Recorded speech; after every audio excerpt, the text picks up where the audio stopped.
अस्सलाम वालेकुम स्टूडेंट्स, आज हम पढ़ने वाले हैं सवालनामा। रिसर्च के लिए हमें क्वेश्चनर बनाने होते हैं जिसके ज़रिए हम डेटा कलेक्ट करते हैं। ये एक तरीक़ेकार है जिसके ज़रिए हम डेटा जमा करते हैं जो हमें रिसर्च के लिए रिक्वायर्ड होता है। तो आज हम इसी के बारे में पढ़ेंगे कि क्वेश्चनर क्या है, उसकी टाइप्स कौन कौन सी हैं। चलिए स्टार्ट करते हैं। सवालनामा, जिसे उर्दू में हम कहते हैं सवालनामा, जबकि इंग्लिश में हम कहते हैं क्वेश्चनर। देखिए, रिसर्च के लिए जब हम डेटा जमा करते हैं तो बहुत से तरीके होते हैं जिससे हम डेटा कलेक्ट करते हैं। इंटरव्यू मेथड हो गया हमारे पास, क्वेश्चनर भी उसी तरह एक मेथड है हमारे पास डेटा कलेक्ट करने का। ठीक हो गया। अब देखें, इसके अगर आपसे कोई कहे कि सवालनामे का मफ़हूम बताइए, तो आप ये कह सकते हैं कि आम तौर पर सवालनामे से मुराद एक ऐसी तरकीब है जिसके ज़रिए से सवालात के जवाबात हासिल किए जाते हैं। यानी कि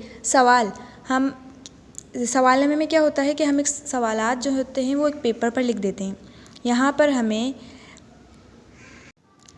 सवाल करने की ज़रूरत नहीं होती, यानी कि ऐसा शख्स जो क्वेश्चन करेगा, जैसे कि इंटरव्यू में क्या होता है, हमें एक शख्स चाहिए होता है जो क्वेश्चन करेगा और दूसरा आंसर देगा, लेकिन सवालनामे में ये सीन नहीं होता। यहाँ पे सिर्फ आपको एक शख्स चाहिए होगा जिससे आपको आंसर चाहिए, वो ख़ुद क्वेश्चन का आंसर आपको देगा जो आप क्वेश्चन पेपर पर लिख कर देंगे। ठीक है, यानी कि तहरीरी फॉर्म में क्वेश्चन आपके पास लिखे होते हैं, सवालात लिखे हुए होते हैं, जो डेटा आपको चाहिए होता है उनसे मुतल्लिक सवालात आप लिखते हैं पेजेस पर तहरीरी फॉर्म में, तो उसे कहते हैं सवालनामा। ठीक है, सवालनामे से मुराद भी सवालात की लिस्ट होती है जो जवाब दहिंदा बज़ात ख़ुद पुर करता है। आप क्वेश्चन देंगे, जवाब दहिंदा उसे पुर करके आपको दे देगा, और इन सवालनामों को आप डाक के ज़रिए भी भेज सकते हैं और ख़ुद जाकर भी डिस्ट्रीब्यूट कर सकते हैं और उसी टाइम आंसर जो है वो हासिल कर सकते हैं लोगों से।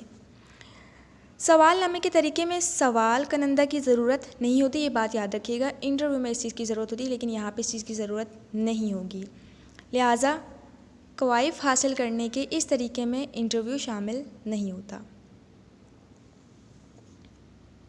देखें, इंटरव्यू शेड्यूल भी सवालात की लिस्ट ही होती है, लेकिन दोनों के इस्तेमाल में फ़र्क है।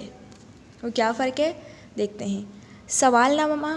सवालनामा जवाब दहिंदा ख़ुद ही पढ़ता है और सवालात का जवाब भी ख़ुद ही लिखता है। ठीक है, ख़ुद ही पढ़ेगा, ख़ुद ही आंसर देगा।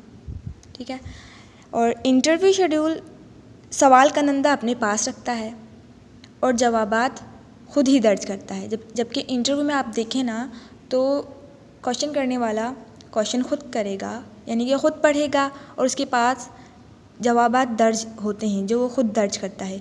जबकि सवालनामे में क्या होता है, जवाब दहिंदा के हाथ में वो जो सवालनामे होते हैं वो थमा दिए जाते हैं कि वो उसे पूर करे और उन्हें वापस दे दे। चलिए अब देखते हैं कि सवालनामे की इक़साम कितनी हैं। तो सवालनामे की 2 इक़साम हैं, मुरत्तब सवालात और गैर मुरत्तब सवालात, close ended and open ended questions. ठीक है, अब इन्हें हम पढ़ते हैं इनके बारे में। जब हम सवाल बना रहे होते हैं, सवालनामे बना रहे होते हैं, तो हमें पहले डिसाइड कर लेना चाहिए कि हम ओपन एंडेड रखेंगे या क्लोज एंडेड क्वेश्चंस रखेंगे। तो पहले हमें ये पता होना चाहिए कि close ended and open ended questions होते क्या हैं। देखें, गैर मुरत्तब यानी कि ओपन एंडेड क्वेश्चंस, गैर मुरत्तब सवाल का जवाब दहिंदा अपने अल्फाज में और अपने अंदाज में देता है। ठीक है, जैसे आप क्या करते हैं, यहाँ आप ऑप्शंस नहीं देंगे, यहाँ आप जगह खाली छोड़ देंगे आंसर के लिए, और जवाब दहिंदा अपने अल्फाज और अपने अंदाज में जवाब देगा। ठीक है, यहाँ उन्हें पाबंद नहीं किया जाए कि आपने ऑप्शंस ही चूज़ करने हैं, यहाँ पे आपने उन्हें आज़ाद छोड़ देना है। ठीक है, वो अपने अंदाज में जो उनकी मर्ज़ी वो ख़ुद जवाब देंगे। ठीक है, तो इस तरह के सवालात को कहते हैं गैर मुरत्तब सवालात। तो ओपन एंडेड क्वेश्चंस में क्या होता है कि इस तरह के सवालात होते हैं जिनके जवाब देने के लिए जवाब दहिंदा पर कोई दबाव, कोई पाबंदी नहीं होती। वो दिल खोल कर अपने ख़यालात का इज़हार कर सकता है। जवाब वज़ाहत से देना या मुख्तसर करना इसके अपने अख्तियार में होता है। अब आ जाते हैं हम मुरत्तब सवालात की तरफ, यानी कि क्लोज एंडेड क्वेश्चंस कौन से होते हैं। तो मुरत्तब सवालात की सूरत में तयशुदा मुतबादिल जवाबात मुहैया किए होते हैं, यानी कि सवाल के मुतालिक ऑप्शंस दिए हुए होते हैं। मिसाल के तौर पर आपने एक सवाल किया है कि आपका पेशा क्या है, आपने वहाँ कोई ऑप्शन नहीं दिया, आपने सिर्फ स्पेस छोड़ दी कि आपने आंसर अपने अंदाज में देना है, तो वो कहलाएगा ओपन एंडेड क्वेश्चंस। लेकिन अगर आपने नीचे ऑप्शंस दे दिए हैं कि डॉक्टर, इंजीनियर, टीचर, उनमें से कोई भी चूज़ करें, तो इस तरह के क्वेश्चंस हो जाएंगे मुरत्तब सवालात, यानी कि क्लोज एंडेड क्वेश्चंस।